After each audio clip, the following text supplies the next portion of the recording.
ఎవరితో? ప్రభుతో. తెల్లని వస్త్రములు, మహిమ వస్త్రములు ధరించుకొని నాతో కూడా సంచరించుదురు.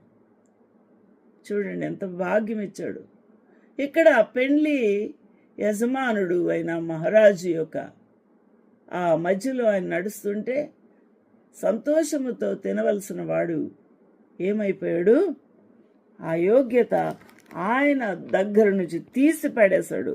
చూడండి ఎంత కోపం వచ్చిందో ప్రభు. అంతటా రాజు వీని కాళ్ళు చేతులు కట్టి వెలపట చీకటిలోకి త్రోసివేయుడి. ఎక్కడ? వెలపట చీకటిలోకి త్రోసివేయుడి. అక్కడ ఏడుపును పళ్ళు కొరుకుటా ఉంటాయి. అదేంటండి? అది చీకటి మయం. సంతోషం లేదు, దుఃఖము, వేదన.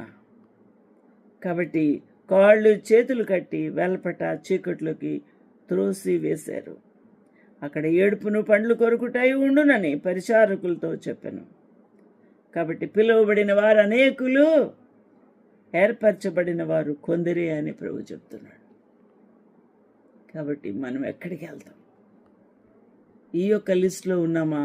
ఎంత విచారం, ఎంత విచారము. దిగంబరులుగా మనం వెళ్ళిపోతే అవమానం. దిగంబరులుగా వెళ్ళిపోతే అవమానం. చూడండి ఎంత భయంకరంగా ఉంటుందో. ఇక్కడ 2 కొరింథీయుల్లో రాస్తున్నాడు పరిశుద్ధుడైన పౌలు, మనము దిగంబరులము కాక 5:2 వస్త్రము ధరించుకొనిన వారముగా కనబడుదుము. ఎక్కడ ఇది జరుగుతుంది చూడండి.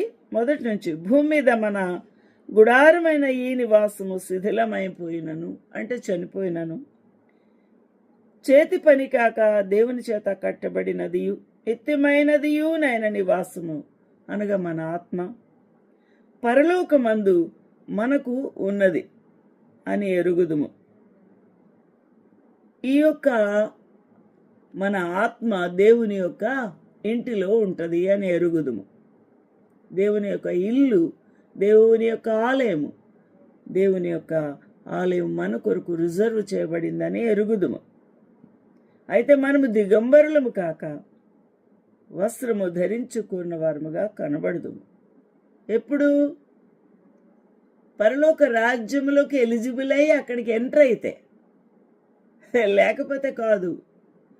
వస్త్రము ధరించుకున్న వారే పరలోక రాజ్యముకు వెళ్ళాలి. వారే